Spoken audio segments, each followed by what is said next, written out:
cuidar acima de tudo. E por falar em cuidar, eu tô aqui com essa maravilhosa. Eita, como eu amo essa mulher, viu, gente? Socorro Coelho é nutri-oncológica, tá? E ela pioneira, inclusive, eu lembro bastante, sabe, Socorro, quando você iniciou ali, pioneirismo total, a primeira nutricionista aqui do nosso Piauí a cuidar mesmo e a trabalhar na área oncológica. Isso foi sempre uma grande paixão para você, né? Sempre, Carla. Então, assim que eu me formei, eu já fui trabalhar num hospital já de referência aqui em Teresina. E a partir disso, eu comecei a me dedicar mais aos estudos correlacionados à nutrição e à oncologia.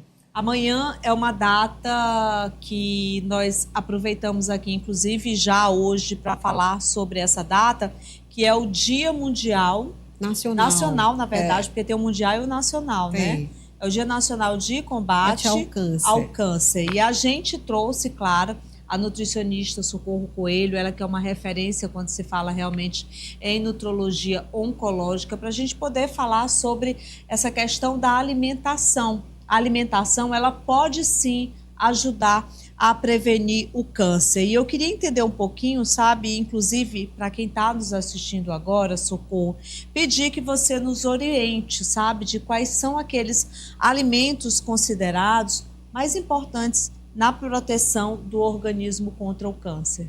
Bom, primeiramente é necessário esse equilíbrio, o equilíbrio de você colocar ali no seu prato, no seu dia a dia, os alimentos que têm fibras, os alimentos que têm vitaminas, os alimentos que têm minerais. E esses alimentos, eles estão contidos nas frutas, nas verduras, nos cereais integrais.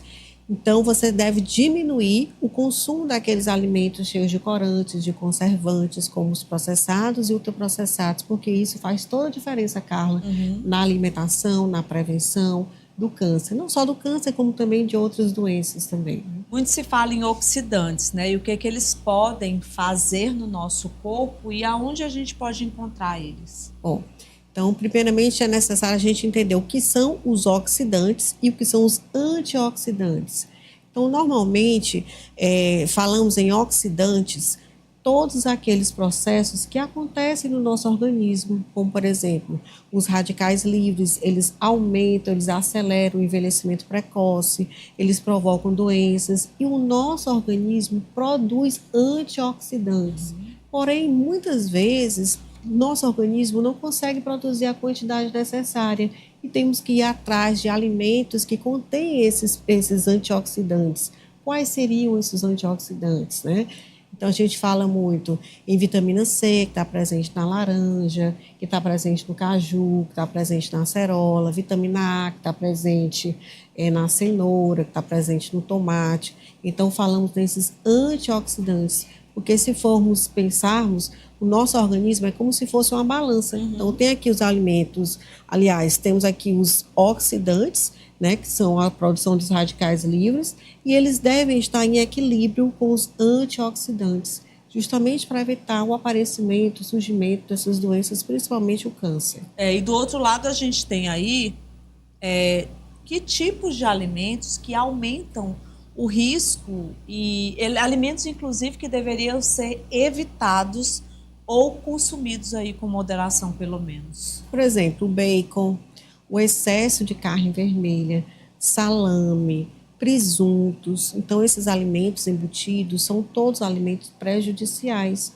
porque provocam inflamação no nosso organismo, aumentam os oxidantes existentes no nosso corpo e, consequentemente, ficamos propensos ao aparecimento de doenças, principalmente o câncer. Eu queria falar sobre fibras, porque eu acho que é tão importante, sabe, a gente incluir as fibras e poucas pessoas, sabe, Socorro, elas realmente incluem a fibra no dia a dia. E é importante, inclusive, para uma limpeza do organismo, para a gente poder ir ao banheiro mais vezes, né? As pessoas têm... Eu, por exemplo, eu tenho muita constipação, né?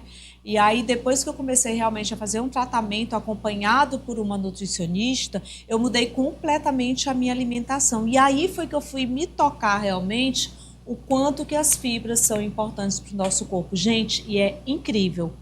Faz uma diferença danada, né? Completamente. Então, onde encontramos fibras? nas frutas, nos vegetais.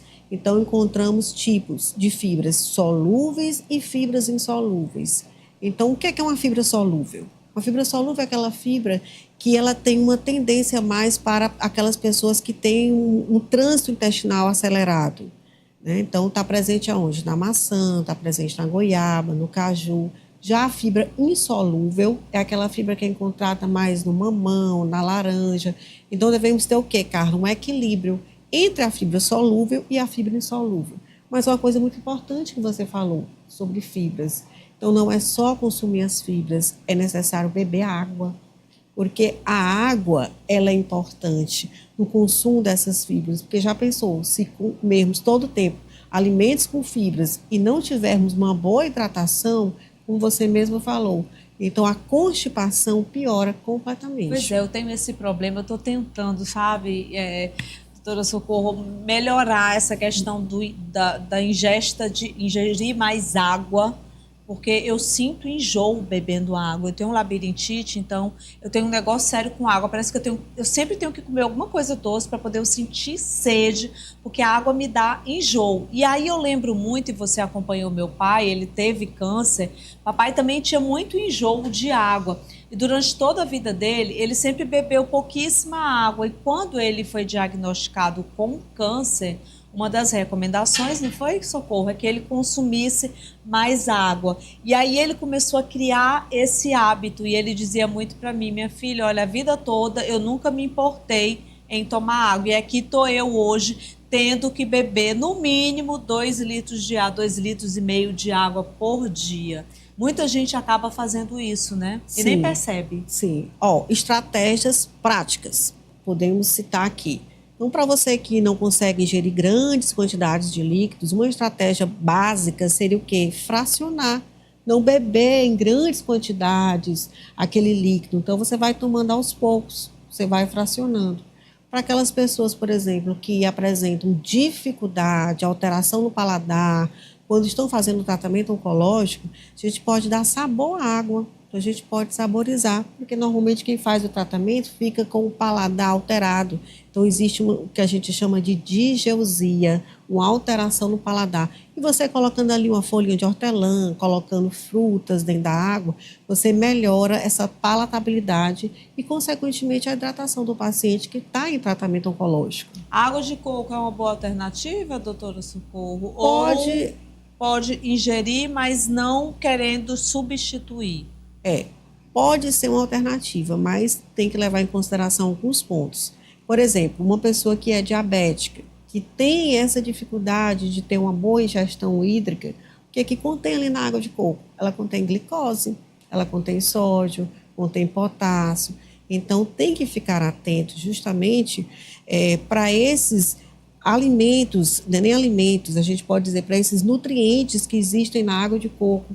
Porque muitas vezes a pessoa fica consumindo água de coco, quem é um paciente, por exemplo, diabético, e consequentemente pode ter uma elevação da glicemia. Quem é renal, então por ser um alimento rico em sódio, consequentemente pode desencadear algum problema mais acentuado que tem problema renal. Agora, para quem tem, por exemplo, que precisa de potássio, né? Para quem Sim. tem muitas cãibras, que é falta de potássio, né, Socorro? É uma das causas. Uma das causas, né? É ótimo consumir, sim, água de coco. Lembrando que não pode substituir a água pela água de coco, tá? A Marisa Holanda tem uma pergunta para você.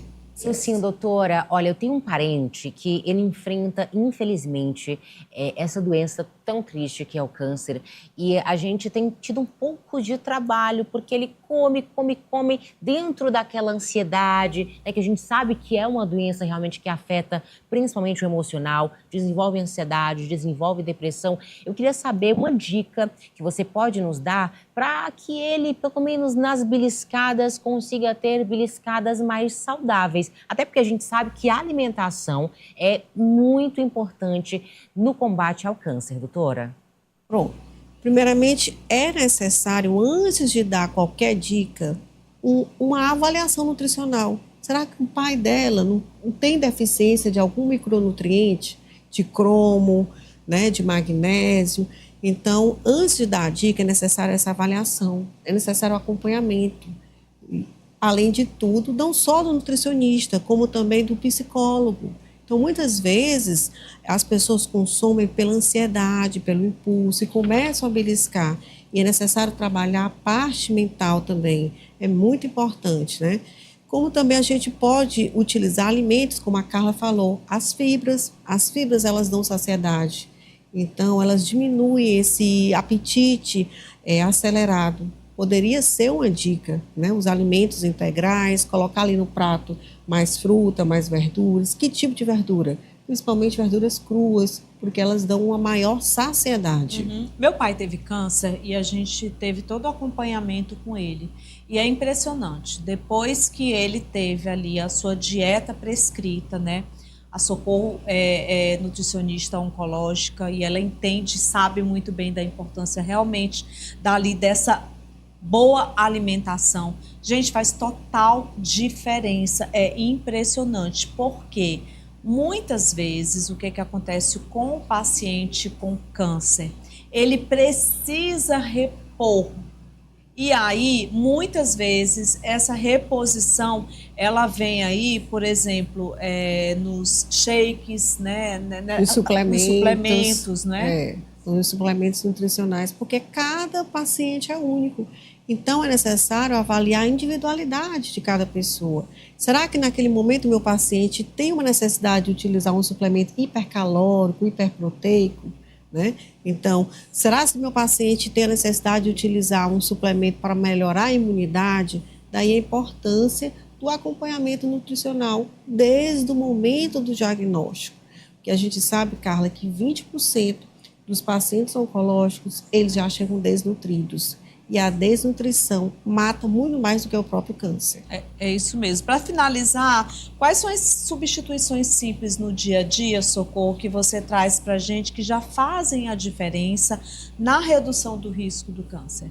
Primeiramente, ter o peso adequado. Então, muitas vezes, esse peso aumentado, ele tem uma probabilidade maior de adoecimento, né? Então, primeira dica seria essa, manter o peso adequado. Segundo, colocar no seu dia a dia alimentos simples, alimentos que vão fazer toda a diferença, né? Então, colocar as verduras, os legumes, os cereais, diminuir os alimentos processados, ultraprocessados, como salame, salsicha, linguiça, diminuir o consumo da carne vermelha. E uma dica muito importante seria a temperatura. Muitas vezes as pessoas elas não levam em consideração a temperatura, assam carnes em temperaturas muito elevadas, então de preferência que sejam carnes ao molho, no ensopado, né? Temperaturas elevadas demais, elas propiciam o surgimento da carcinogênese, ou seja, do próprio câncer. Nossa, minha gente, ó, de fato a alimentação é muito importante. A dica que eu já deixo aí para você, procure um nutricionista, tá? Porque faz toda uma diferença. E para você aí que está nos assistindo também, você que é um paciente oncológico, vou inclusive pedir para a Socorro deixar aqui o Instagram dela, viu? Para que as pessoas possam te procurar. Você que trabalha nessa área oncológica, é super importante. Afinal de contas, a gente sabe que, infelizmente, os casos de câncer aumentam a cada dia. Prevenir é sempre a melhor solução. Mais uma vez diagnosticado também com a doença, isso não quer dizer que ali você tem um rol, porque a gente precisa falar sobre isso, né, Socorro? Sim. Às vezes a pessoa pensa, eu estou com câncer, já acha que pior, vou morrer, já se entrega. É como se fosse uma sentença de morte, né? Não é. Então, muito se tem a fazer pelo paciente oncológico, né? Então, é muito importante isso, e principalmente na área da nutrição.